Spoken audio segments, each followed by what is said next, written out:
Okay, now that we have configured the outside hardware, we now need to configure the inside hardware. In other words, this pin right here, this GPIO 27, that is going to be connected to a physical connection on the processor, and we need to now configure the internals of the processor so that it can, so that it can access what we need to access for that particular pin. Let's take a look over here at the figure that I showed you earlier when we were connecting the hardware. One thing that I want you to note is that, for example, if we look at the 3 pins that we connect our serial connection to, this GPIO 14 and the GPIO 15, those guys have, kind of in a light gray here, identified other operations for those pins. Those GPIO pins, and by the way, GPIO stands for General Purpose Input Output. The GPIO pins can serve multiple reasons. They can be an input, they can be an output, or they can have a specialized operation. In the case of 14 and 15, they can act as the serial input. For GPIO 17, the one that we're going to be using, this has this GPIO Gen 0, which we're not going to go into right now, but it has another operation. We need to be able to configure each one of those operations using the processor's configuration register. So let's slide down to this horrible table, table 1. And when I say horrible, it's like, oh my gosh, it still goes on and on and on. Each one of these rows represents a different configuration register that is going to be used to help us configure the GPIO pins. These all are offset. This column right here identifies an offset from a GPIO base. If you look at the old Raspberry Pis, they had a base address, a base memory address of 20200000, whereas now we have this newer address for the Raspberry Pi models 2 and 3 of 3F200000. That's a memory address. And so whenever we're reading or writing to memory locations starting at that base address with these offsets in this second column, we're going to be accessing those configuration registers. They're going to be acting just like memory locations, except that when we send ones or zeros or read ones and zeros from them, we are actually accessing hardware directly. We're causing something to happen by reading and writing to those locations. Let's start out with this GPF SEL. This register right here actually is identifying how we're going to configure those pins. Talked about it earlier, where I can set a pin to either be an input, an output, or have some special function. In order to take into account all the possible ways each one of these pins can be set up, the Raspberry Pi hardware allows 3 bits to do this. So if I put a 000 in the 3 bits that correspond to GPIO 27, it is going to make GPIO 27 an input. If I make a 001 for that same pattern of for that same set of bits, GPIO pin 27 is going to be an output. Now, that may not make a whole lot of sense, but basically we have 54 of these GPIO pins. That means that 54 pins, each requiring 3 bits, gives us a need to have these 6 registers. Each one, GPF SEL 0 through 5, has 3 bits corresponding, these groups of 3 bits that correspond to different GPIO pins. If we go slide down here to figure 5, we can see that in our case, it's GPF SEL2 that we're going to be configuring for these 3 bits for GPIO pin 27. So whatever pattern of ones and zeros we put in bits 23, 22, and 21 of GPF SEL2, that's going to set up how GPIO pin 27 works. For us, it's going to be really easy. We simply put 000 there. Talk a little bit later as to why we do it this way, but I'll do that whenever we get to the code section. Now let's take a look at the next set of registers. The next set of registers, GP SET 0 and 1 and GP CLR 0 and 1, are write-only registers. They're write-only registers. We can only write to them. And these registers are really important because that's the only way we can send output values to these pins. We have, once again, 54 bits. Each one of these guys is a 32-bit register, which means the first 32 pins of the GPIO interface are handled with GP set 0 and GP clear 0. And then the remaining bits, what is that, 22 bits, are handled with GP set 1 and GP clear 1. These guys, plain and simple, are what we are going to use in order to put ones or zeros on those bits. We'll talk a little bit about that later, but let me just give you a quick introduction.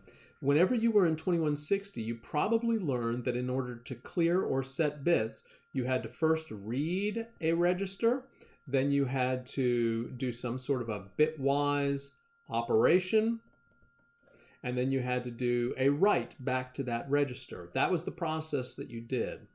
Well, the problem is when we have multiple concurrent processes and things like interrupts enabled, whenever we read and then do a bitwise operation and then write, it is possible that while we're doing this bitwise operation, we get an interrupt, or another process decides to modify the same registers that we're working with.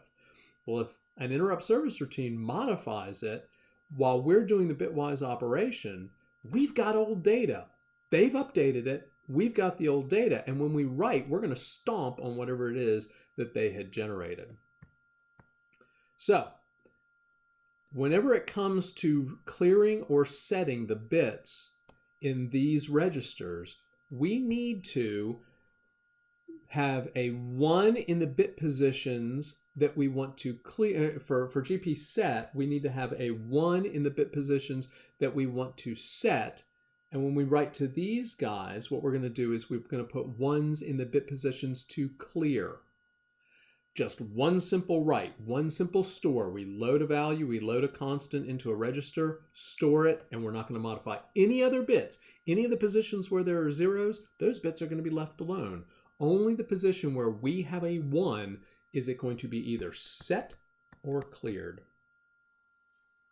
All right, let's take a look at the next group of registers. This set of registers right here, these GP lev 0 and 1, notice that these are read only. Those allow us to read the current values being input to those pins. So we'll read one of those registers. If we read GP lev 0, that's going to give us the values that are currently either input or stored at GPIO pins 0 through 32. And if we read GP lev 1, that's going to give us the current values stored or being input to GPIO pins 33 through 53. All right. Let's see. So this set of registers right here, GPED S0 and 1, these guys are going to be really important to us. What we're looking at is a set of registers that are going to tell us whether an event has occurred. What events are we looking for? Well, there are actually 4 types of events. We're looking for either an instant in time, and that instant could be we have a rising edge or we can have a falling edge. So we could be looking for one of those events. Did one of those events occur? Or we're looking for a particular condition or level, and that might be a logic 1 or a logic 0, a high or a low. We configure those with other registers, but basically GPED-S, those 2 registers tell us whether an event has happened. If we read, that will tell us whether an event has happened. If we write, any positions with a 1 clears that event. Once again, when we get into the code, we'll go into that into a little bit more detail. Now let's take a look at these next registers. There are actually a couple of them. These are 4 that I want to talk about. GPREN, GPFEN. Those are the ones, well, actually, all 4 of these registers are going to tell us which events to look for. If we haven't told the processor to look for one of those 4 events, we're not going to detect them. We're not going to show them as having happened in GPED-S. In order for those events to actually appear in GPEDS, we need to enable those events in one of these 4 groups of registers. Any ones in positions in GPREN says that a rising edge is going to be detected and it register as an event. GPFEN is going to say if a falling edge happens on that particular pin, we're going to register it as an event. GPHEN is going to say that anytime we get a high, a logic 1 on that pin, it's going to register as an event. GPLEN, that says that anytime there is a low or a 0, a logic 0 on those pins, it is going to register as an event. And understand with the high and the low, and in fact with the edges too, if we clear the event register, that one that I showed you before, this GPEDS, if we clear that and these conditions happen again, then we are going to get another event. In the case of our interrupts, that means we're going to get interrupted again. The last set of registers that I want to talk about is this GPPUD and this GPPUD clock. The GPPUD says I want to enable or disable one of the internal pull-up or pull-down resistors. Remember when we talked about the hardware, I said that the pull-up resistor, that 10K ohm resistor, is going to be included inside of the processor. We need to be able to enable or disable those resistors. So what we need to do for our processor is we are going to enable a pull-up resistor. Now, this register only says what we are enabling, what type of resistor we are enabling. It doesn't actually do the enabling itself. What does the enabling is these clocks. And so those clocks say, based on what GPPUD is set to enable, these clocks tell us which pins we're going to enable it on. Now, there's some horrible timing and so forth that's associated with this, but we're going to talk about that whenever I get into describing the code.